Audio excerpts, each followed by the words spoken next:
आइए शुरुआत करते हैं अच्छी और सच्ची खबरों की। सबसे पहले महाशिवरात्रि की बात। 15 फरवरी की तारीख है। जैसे जैसे नजदीक आ रही है महाशिवरात्रि को लेकर देश भर के शिवालयों और द्वादश ज्योतिर्लिंगों पर इसकी तैयारी जोर शोर से चल रही है।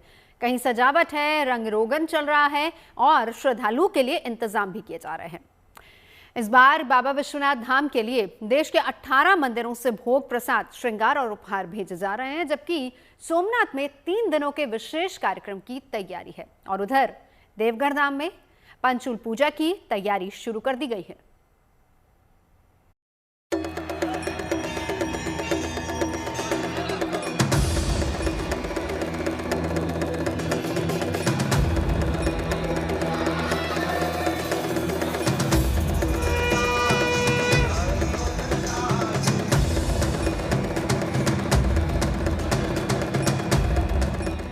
आने वाला है महाशिवरात्रि का पर्व।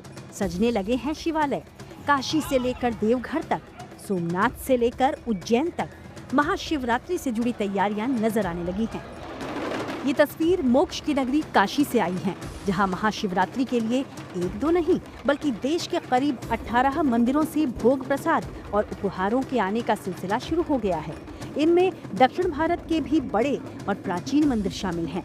अलग अलग मंदिरों से आने वाले इस भोग, प्रसाद और उपहार को महाशिवरात्रि पर बाबा विश्वनाथ को अर्पित किया जाएगा। जो हमको लिखित रूप से जो प्रस्ताव प्राप्त हुआ है, जिन मंदिरों से हमें प्राप्त होता है, उनमें जम्मू वैष्णो देवी, माता वैष्णो देवी के श्राइन बोर्ड से कल ही प्राप्त हो गया था हमें उपहार। इसके अतिरिक्त तो जो तमिलनाडु के कई मंदिर हैं, चिदम्बरम मंदिर है, द्रौपदी अम्मन है, मदुरई मंदिर है, बोलोगेथर मंदिर है, विरुथागिरीश्वर मंदिर है, वहाँ विशालाक्षी अम्मन मंदिर एक है, थिरुकंडीश्वरम मंदिर है, सवनायांगर मंदिर है, पेरिया नयागी मंदिर है, संगारी काली अम्मन मंदिर है, वेदा अरुलपुरीश्वर मंदिर है, भूमिनाथ ईश्वर मंदिर है, पेरिया जोझावल्ली मंदिर है, कुमार गुरु परमेश्वर मंदिर है। इतने मंदिरों से तमिलनाडु से हमें प्रस्ताव प्राप्त हुआ है और सिद्ध विनायक मुंबई मंदिर से प्रस्ताव प्राप्त हुआ है। इस प्रकार कुल संख्या 18 मंदिरों की हो गई है, जिनसे हमें या तो पुरस्कार, हमारे उपहार या तो हमारे भगवान विश्वनाथ के लिए शिवरात्रि के अवसर पर वहां से प्रेषित किए जा चुके हैं अथवा प्रेषित किए जा रहे हैं। खबर है कि महाशिवरात्रि महोत्सव के अवसर पर श्री काशी विश्वनाथ मंदिर न्यास की ओर से समस्त ब्रह्मांड की सनातन, सात्विक और शिव अनुग्रही शक्तियों को आमंत्रित करने के लिए एक विशेष आमंत्रण पत्र तैयार किया गया है। साथ ही महाशिवरात्रि के लिए एक विशेष मंत्र श्लोक की रचना भी की गई है, जिसके माध्यम से देवताओं का आह्वान किया जा रहा है। ये मंत्र फागुन मास के कृष्ण पक्ष की शिवरात्रि पर समस्त देवताओं को काशी धाम में पधारने का भावपूर्ण निवेदन करता है। मंदिर प्रशासन ने पूरी तैयारी कर ली है, तो वहीं बाबा विश्वनाथ साल में इस एक दिन 45 घंटे लगातार भक्तों को दर्शन देते हैं। तो वहीं शिव बारात भी इस बार का खास होने वाला है, क्योंकि देश भर में जहां जहां होली का पर्व उत्सव के रूप में मनाया जाता है, ये पर्व, ये होली का उत्सव इस बार के शिव बारात में भी देखने को मिलेगा और पूरी की पूरी शिव बारात होलियाना अंदाज में नजर आएगी। शिव बारात निकलती है, यहाँ लाखों लाख की भीड़ रहती है, कई प्रकार की झांकियाँ रहती है उसमें, और अन्य पूरा शहर उसमें लगा रहता है। लगभग लाखों लाख, 2 लाख 3 लाख लोग रहते हैं। काफ़ी अच्छा मनाया जाता है शिवरात्रि, एक तीज त्यौहार की तरह। गौना बाबा का फिर ब्याह बारात सब होता है उसमें। काशी विश्वनाथ धाम की तरह ही सोमनाथ धाम में भी महाशिवरात्रि को लेकर विशेष तैयारियां की जा रही हैं। अनुमान है कि इस साल महाशिवरात्रि पर करीब 5 लाख श्रद्धालु दर्शन और पूजन के लिए पहुंच सकते हैं, जिनके लिए अतिरिक्त प्रसाद काउंटर और भंडारे की तैयारी की गई है। वहीं 14 फरवरी से 16 फरवरी तक 3 दिनों का भजन और गीत संगीत का कार्यक्रम भी होने वाला है, जिसमें देश के जाने माने भजन गायक अपनी संगीतमय प्रस्तुति देने वाले हैं। यहाँ पे माहौल बहुत अच्छा है और मुझे लगता है आने वाले दिनों में जैसे जैसे शिवरात्रि का टाइम आएगा वैसे वैसे माहौल और भी अच्छा होगा। ठीक है, और भी डेकोरेशन हो गए यहाँ पे, और भी प्रोग्राम होंगे। मैंने कल लाइट शो देखा है यहाँ पे, वो भी काफ़ी अच्छा था। तो यहाँ पे एक बार सबको विजिट करना चाहिए। शिवरात्रि में शिव जी का ही महत्व बहुत ज़्यादा होता है, तो शिवरात्रि में बहुत ज़्यादा भीड़ है। और अभी जो मेरे दर्शन हुए हैं, इतने पीसफुली दर्शन हुए हैं, और मंदिर के आसपास जो कॉरिडोर बनाया है वो इतना बढ़िया बनाया है कि किसी इतनी भी भीड़ आ जाए तो आसपास के लोगों को भी तकलीफ नहीं होती। उधर बाबा बैद्यनाथ धाम में भी महाशिवरात्रि को लेकर बड़ी तैयारी चल रही है। कहा जा रहा है कि हर साल की तरह इस साल भी बिहार के मिथिलांचल में बड़ी संख्या में श्रद्धालु शिव विवाह में शामिल होने के लिए देवघर पहुंचने वाले हैं। इसके अलावा मंदिर में होने वाली पंचशूल पूजा को लेकर भी तैयारियां जारी हैं। परंपरा के अनुसार महाशिवरात्रि से एक दिन पहले सभी मंदिरों पर पंचशूल की पूजा कर उसे फिर से लगा दिया जाएगा। यहाँ बाबा बैद्यनाथ जी को बसंत पंचमी के दिन मिथिलांचल से आए हुए तिलक अरवे यात्री बाबा बैद्यनाथ का तिलक चढ़ाते जाते हैं। वही शिवरात्रि के दिन उत्तर प्रदेश से एवं मिथिलांचल से अधिकांश लोग आकर बाबा बैद्यनाथ की बाराती में शामिल होते हैं। बाबा बैद्यनाथ के 2200 मंदिर का पंचशूल विधिवत तरीके से खोला जाता है, साफ सफाई की जाती है एवं माता पार्वती एवं बाबा बैद्यनाथ का पंचशूल 13 तारीख यानी शिवरात्रि से 2 दिन पूर्व खुलेगा, साफ सफाई होगा। उसके बाद विधिवत पूजा अर्चना की जाएगी, फिर पंचशूल पर चढ़ाया जाएगा। उसके बाद फिर गठबंधन की प्रक्रिया शुरू होता है। वैसे तो साल में 12 शिवरात्रि आती हैं, लेकिन फागुन महीने के कृष्ण पक्ष की चतुर्दशी तिथि को पड़ने वाली महाशिवरात्रि का महत्व सबसे विशेष होता है। इस दिन की गई पूजा, व्रत और साधना का फल कई गुना ज्यादा बताया गया है।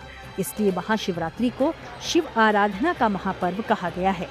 वाराणसी से रोशन जायसवाल, सोमनाथ से दिलीप भाई पुंजा भाई मोरी और देवघर से शैलेंद्र मिश्रा के साथ bureau report, good news today.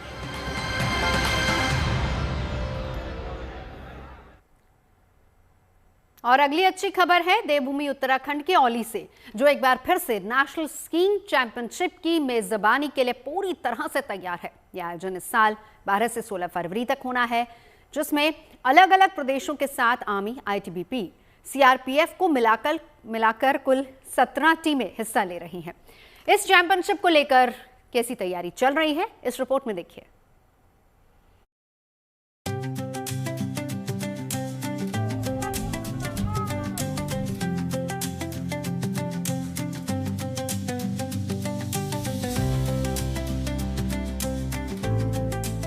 खूबसूरत वादियां, हर तरफ बर्फ और इस बर्फ पर स्कीइंग की तैयारी करते लोग।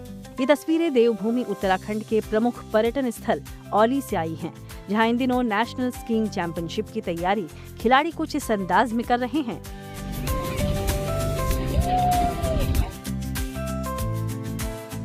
विंटर कार्निवल के साथ ही नेशनल स्कीइंग चैंपियनशिप का आयोजन 12 से 16 फरवरी तक होने जा रहा है, जिसके लिए खिलाड़ियों के औली पहुंचने का सिलसिला शुरू हो चुका है। बताया जा रहा है कि इस साल चैंपियनशिप के लिए आईटीबीपी, सेना, सीआरपीएफ समेत अलग अलग प्रदेशों की 17 टीमें हिस्सा लेंगी। इनमें करीब 200 खिलाड़ी शामिल होंगे। इस आयोजन को लेकर इन खिलाड़ियों में अभी से खासा उत्साह देखा जा रहा है। बहुत सही से पानी वगैरह और हम लोगों का बहुत ध्यान रख रहे हैं। और स्की का course means which is a very adventurous sports, so हम लोगों को बहुत मजा भी आ रहा है, बहुत एंजॉय भी कर रहे हैं। 3 दिन हुए हैं मुझे। पहले दिन तो काफी कुछ नहीं आता था, बस थोड़ी सी जगह की, कई बार गिरा, 10 बार गिरा, अगले दिन 4-5 बार गिरा। आज 3rd डे है, काफ़ी हद तक कॉन्फिडेंट हूँ। अभी तक तो ज़्यादा नहीं गिरा हूँ, एक ही बार टेढ़ा हुआ हूँ तो गिरा हूँ, बट आई एम श्योर मेरा 7 दिन का ट्रेनिंग है, तो next 4 days I think I will be good and मैं एंड टू एंड कर पाऊंगा। हालांकि इस साल उत्तराखंड में कम बर्फबारी और बढ़ते तापमान की वजह से औली में तेजी से बर्फ पिघल भी रही है, जिसे देखते हुए ये फैसला लिया गया है कि स्कीइंग की प्रतियोगिताएं अलग अलग स्लोप पर आयोजित होंगी। बताया जा रहा है कि टावर नंबर 8 से ऊपर के स्लोप पर स्की, माउंटेनियरिंग और स्नोबोर्ड प्रतियोगिता होगी, और जो पुराना स्लोप है वहां एल्पाइन का इवेंट रखा गया है। इस बार उत्तराखंड को राष्ट्रीय खेल मिले हुए हैं और गढ़वाल मंडल विकास निगम और winter games association of Uttarakhand मिलकर इन गेमों को करा रहे हैं, जिसमें कार्निवाल वाला जो पार्ट है वो गढ़वाल मंडल करा रहा है और विंटर गेम्स एसोसिएशन रेस को कंडक्ट करेगी। ये 12 से रिपोर्टिंग टाइम है सारी टीमों का, लगभग 17 टीम हमारी आ रही हैं और 16 को क्लोजिंग है। इस बार हमारे पास क्योंकि बर्फ़ की शॉर्टेज है, बर्फ़ इतनी पड़ी नहीं है, तो हमने 2 स्लोप सेलेक्ट करे हैं। स्कीइंग एंड स्नोबोर्ड के लिए हमने टावर नंबर 8 से ऊपर वाला स्टार्टिंग पॉइंट का ले रखा है, और जो हमारा पुराना स्लोप था स्कीइंग का, वहाँ पे हमने अल्पाइन की इवेंट रखी है। जानकारी के अनुसार चैंपियनशिप में पहले स्थान पर रहने वाली टीम को 51,000 रुपये, दूसरे स्थान पर रहने वाली टीम को 41,000 रुपये और तीसरे स्थान पर रहने वाली टीम को 31,000 रुपये का इनाम दिया जाएगा, और पूरी प्रतियोगिता में बेहतर प्रदर्शन करने वाली टीम को विशेष ट्रॉफी दी जाएगी। खबर है कि उद्घाटन समारोह में प्रदेश के मुख्यमंत्री पुष्कर सिंह धामी शामिल होंगे और समारोह में लोक कलाकार और स्कूली बच्चे भी परफॉर्मेंस देने वाले हैं।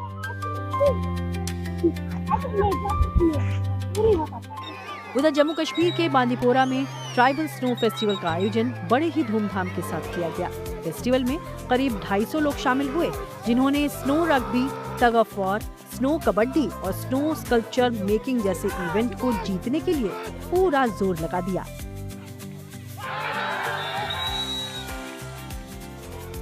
इस ट्राइबल स्नो फेस्टिवल के आयोजन का मकसद पिछड़े इलाकों में विंटर स्पोर्ट्स को बढ़ावा देना है, ताकि ज्यादा से ज्यादा युवाओं को इससे जोड़ा जा सके। यहाँ पर रस्सा खींचा गया और वॉलीबॉल खेला गया, और अच्छी बात इसमें बुजुर्गों ने भी हिस्सा लिया। ये नहीं कि जो बच्चों ने लिया, इनमें बुजुर्गों ने भी हिस्सा लिया। यहाँ हमारे यूसुफ शाह हैं, गुलाम हसन साहब हैं, मोहम्मद रफीक है, मिर्जा साहब थे, बड़े बड़े लोग थे, जुनैद साहब थे, इसमें अच्छे लोग थे। यहाँ ऐसे ऐसे प्रोग्राम अगर हमारे इस एरिया में हो तो ये हमें इससे बहुत फ़ायदा मिलेगा और ये बहुत अच्छे हैं। इससे हमारे ये बच्चे भी, इनका भी जहन थोड़ा ठीक हो जाता है, खुल जाता है कि यहाँ भी कोई खेल चलती है, यहाँ भी कोई इलाका है, नहीं तो हमारे ये पिछड़े हुए इलाके हैं। कुल मिलाकर बर्फ पर आयोजित होने वाले ये खेल हमेशा से लोगों को आकर्षित करते रहे हैं। यही वजह है कि बीते कुछ सालों में बर्फबारी वाले राज्यों में ऐसे विंटर स्पोर्ट्स का चलन तेजी से बढ़ा है, जिसमें युवाओं की अच्छी खासी भागीदारी देखने को मिली है। औली से कमल नयन सिलोड़ी और बांदीपोरा से अशरफ वानी के साथ bureau report, good news today.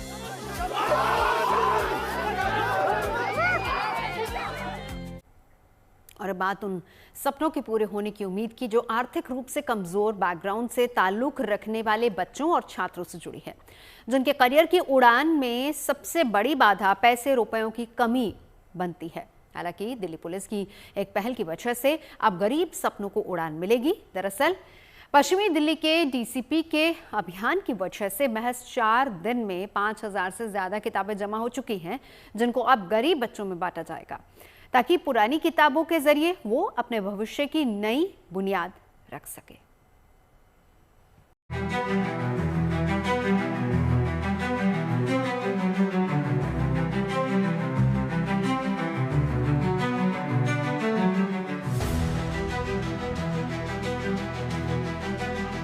आमतौर पर थाने में घुसने वाली पुलिस की गाड़ियों में आरोपी या अपराधी होते हैं, लेकिन यहाँ तो तस्वीर ही बदली हुई है।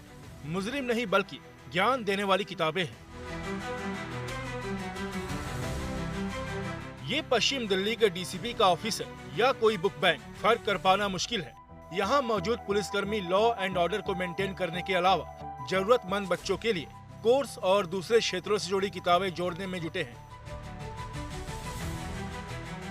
दिल्ली पुलिस का काम है घटना स्थल पर सही वक्त पर पहुंचना और अपराधी को उसके अंजाम तक पहुंचाना। लेकिन आजकल दिल्ली पुलिस एक और अनोखा काम कर रही है। आजकल दिल्ली पुलिस की इन गाड़ियों में किताबें भर भर कर लाई जा रही हैं और ये किताबें उन बच्चों को दी जाएंगी जिन बच्चों के पेरेंट्स के लिए किताब खरीदना आसान नहीं होता। आइए आज आपको दिखाते हैं दिल्ली पुलिस का अनोखा बुक बैंक। अभी तक सिर्फ कानून व्यवस्था के लिए जिम्मेदार दिल्ली पुलिस पुरानी किताबों के जरिए आर्थिक रूप से कमजोर पृष्ठभूमि से ताल्लुक रखने वाले बच्चों में शिक्षा की रोशनी फैला रही है।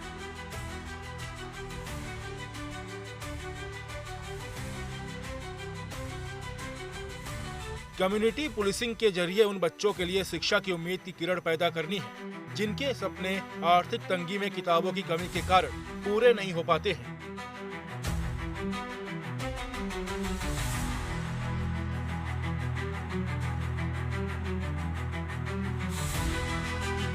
यही वजह है दिल्ली पुलिस की इस बुक बैंक में प्राथमिक स्कूलों के कोर्स के अलावा इंजीनियरिंग से जुड़े किताबें भी मिल जाती हैं। ऐसा पश्चिम दिल्ली के डीसीपी डराडे शरद भास्कर के विशेष अभियान के बाद मुमकिन हो पाया है।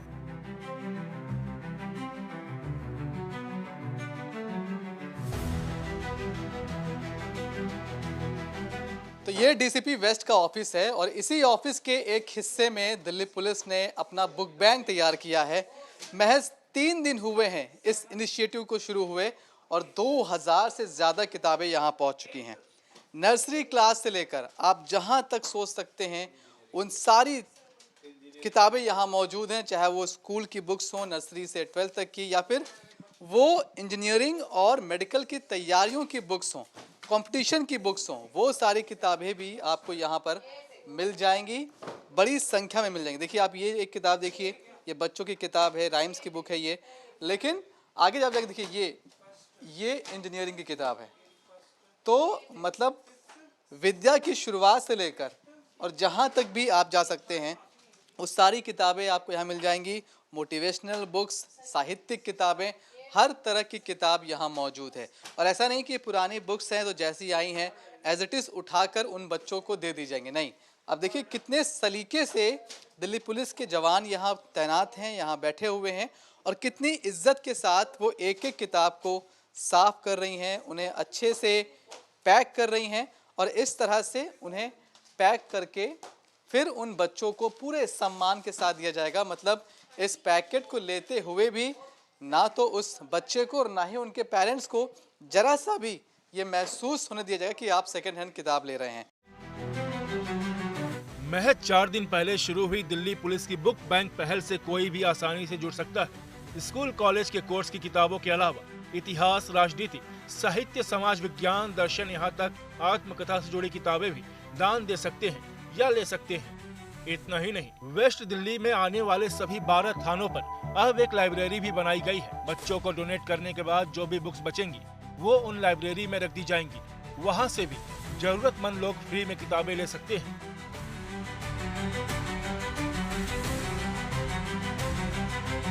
अगर आप भी इस बुक बैंक का हिस्सा बनना चाहते हैं, कोई भी किताब डोनेट करना चाहते हैं, चाहे वो साहित्य की हो, चाहे वो सिलेबस की हो, आपको क्या करना है, कैसे डोनेट करना है, वो प्रोसेस मैं आपको समझा रहा हूँ। देखिए कि यहाँ पर वैसे तो दिल्ली में आपको जगह जगह इस तरह के जो दिल्ली पुलिस के बैनर हैं कम्युनिटी पुलिसिंग के, वो दिखाई पड़ जाएंगे। और जहाँ भी आपको दिखाई पड़े, आप जो स्कैन यहाँ पर दिख रहा है, इस स्कैनर को स्कैन करके आप पहुँच सकते हैं और अपनी इन्फॉर्मेशन डाल सकते हैं, अपनी डिटेल डाल सकते हैं। आपको किताब चाहिए या आप किताब डोनेट करना चाहते हैं, आप वहाँ बता सकते हैं। उसके बाद आगे की जो कार्रवाई है वो दिल्ली पुलिस अपने आप कर लेगी। दूसरा, आप देखिए यहाँ पर एक व्हाट्सएप नंबर भी है, नीचे ईमेल आईडी भी है। व्हाट्सएप नंबर है 6828401643। ईमेल आईडी है westsampark@gmail.com। तो अगर आप किताब देना चाहते हैं या आप किताब लेना भी चाहते हैं तो आप इस व्हाट्सएप नंबर पर फ़ोन भी कर सकते हैं, मैसेज कर सकते हैं। और यही नहीं कि अगर आप किताब देना चाह रहे हैं तो आपको कहीं से चलकर यहाँ तक आना पड़ेगा। वेस्ट डीसीपी के अंडर इस पूरे डिस्ट्रिक्ट में 12 थाने आते हैं, उन थानों में भी लाइब्रेरी बनाई जा रही है। उस लाइब्रेरी से जाकर भी आप किताबें ले सकते हैं। अगर आप किताब डोनेट करना चाहते हैं तो आप अपने घर बैठे बस फ़ोन करिए, दिल्ली पुलिस के जवान आपके पास पहुँचेंगे और आपसे वो किताबें लेकर चले जाएंगे। तो कोई आपको कष्ट नहीं करना है, बस आपको ये तय करना है कि आप कौन सी किताब किसी को देना चाहते हैं। पढ़ने के इच्छुक जरूरतमंद बच्चों के लिए दिल्ली पुलिस की इस शानदार पहल से स्कूल, कॉलेज और इंस्टीट्यूट के टीचर्स भी बढ़ चढ़कर हिस्सा ले रहे हैं। We are very happy about this initiative कि दिल्ली पुलिस ने ये मुहिम चलाई है और हम बच्चों को जिनके पास किताबें नहीं हैं किताबें पहुंचेंगी। हमें बहुत खुशी है कि हमारे पेरेंट्स और स्टूडेंट्स, हमारा स्कूल इस मुहिम में जुड़ा है हमारे इस में साथ में। कई पेरेंट्स भी अपने बच्चों के साथ किताबें डोनेट करने पहुंचे। पहले बच्चों के साथ इन अभिभावकों को भी समझ नहीं आता था कि पुरानी किताबों का क्या करें। हमारे पास एक्स्ट्रा ही हैं, सो कोई लेगा उसे यूज़ करेगा। That is a good initiative इनकी तरफ से भी। हमें भी अच्छा लगा सुनकर कि ये देना चाहिए। वे घर पे भी कोई ऐसा यूज़ नहीं है उनका कि अगर पढ़ी हैं बच्चे नेक्स्ट क्लासेस में जा चुके हैं तो जो ओल्ड बुक्स हैं या अच्छी हैं जो यूज़ कर सकते हैं, तो जिनको पढ़ाई पहुँच सकती है बिना उसके, जो नहीं अफोर्ड कर सकते हैं उनको, तो इट्स वेरी गुड इनिशिएटिव। हमें बहुत अच्छा लगा देकर। हम आगे भी ये सब करेंगे। बच्चों के उज्जवल भविष्य के लिए अगर ये बुक्स उनके काम आ सके तो हम ज़रूर इसमें पार्टिसिपेट करना चाहते थे और हमें बहुत अच्छा लगा, बहुत अच्छा फील हमें हुआ कि ये बुक्स जो हमारे घर में ऐसे ही पड़े ही रहे, उससे अच्छा है किसी बच्चों के काम आ जाए और उनके लिए ये यूज़फुल रहे। हमने कहानियों में तो सुना ही था कि हमें दूसरों की हेल्प करनी चाहिए, मगर आज खुद करके बहुत अच्छा लग रहा है और दिल्ली पुलिस का इसलिए शुक्रिया कि उन्होंने हमें अपॉर्चुनिटी दी और हम ये कर पाए। मैंने 7th और 6th की दी थी अपनी, मैथ्स की, साइंस की और SST की। जब दिल्ली पुलिस ने मतलब हमारे टीचर्स के थ्रू हमें पता चला कि दिल्ली पुलिस कुछ कर रही है, तो मुझे बहुत खुशी हुई कि मैं कुछ दे सकती हूँ उन्हें और उनकी हेल्प कर सकती हूँ ताकि वो कुछ आगे बढ़े, पढ़े, कुछ बने। ठीक है, आपने कौन सी बुक्स दी हैं? मैंने 3rd और 4th की, साइंस, SST, मैथ्स। ज्यादातर मध्यम वर्गीय परिवार के बच्चों को ही इन किताबों की जरूरत है, जिनके माता पिता या अभिभावकों के लिए उनकी पढ़ाई पर ज्यादा खर्च करना मुमकिन है। सबसे अहम बात ये कि दिल्ली पुलिस की इस पहल की वजह से सिर्फ 3 दिनों में 5000 से ज्यादा किताबें DCP ऑफिस पहुंच चुकी हैं। दिल्ली पुलिस के वेस्ट डिस्ट्रिक्ट द्वारा कम्युनिटी पुलिसिंग पहल के अंतर्गत हमने एक बुक बैंक इनिशिएटिव को शुरुआत की है। इसका उद्देश्य यह है कि हम उन ज़रूरतमंद बच्चों तक किताबें पहुंचा सके जो आर्थिक कारणों से किताबें खरीदने में असमर्थ है। इस अभियान के तहत मैं तमाम नागरिकों से, तमाम दिल्ली पुलिस के कर्मियों से, उनके परिजनों तथा स्कूल एवं कॉलेज के छात्र छात्राओं से अपील करना चाहूँगा कि वो अपनी पुरानी लेकिन उपयोगी किताबें दान करें ताकि वे किसी दूसरे बच्चे का भविष्य को संवार सके। इसके लिए हमने एक QR कोड बनाया है जिसके लिंक के तहत आप अपने आप को रजिस्टर कर सकते हैं और यदि आप अपने बुक्स डोनेट करना चाहते हो या रिसीव करना चाहते हो, वो उस रजिस्ट्रेशन पे आप बता सकते हैं। रजिस्ट्रेशन के बाद हमारी कम्युनिटी पुलिसिंग की टीम जो है वो स्वयं आपसे संपर्क करेगी और उन पुस्तकों को संकलित करेगी। इन पुस्तकों को दिल्ली पुलिस वीक के दौरान एक विशेष दिन ज़रूरतमंद बच्चों में वितरित किया जाएगा और जो बची हुई किताबें हैं उनको हम हमारे थानों में बनी लाइब्रेरीज में डोनेट करेंगे, वहाँ पे रखेंगे। दिल्ली पुलिस की यह पहल बताती है कि वर्दी सिर्फ सुरक्षा की नहीं बल्कि संवेदनशीलता और सामाजिक सरोकार की भी प्रतीक है। अगर आपके पास भी ऐसी किताबें हैं जो किसी और के सपनों को उड़ान दे सकती है, तो आप भी इस बुक बैंक का हिस्सा बन सकते हैं। दिल्ली से मनीष चौरसिया के साथ bureau report, good news today.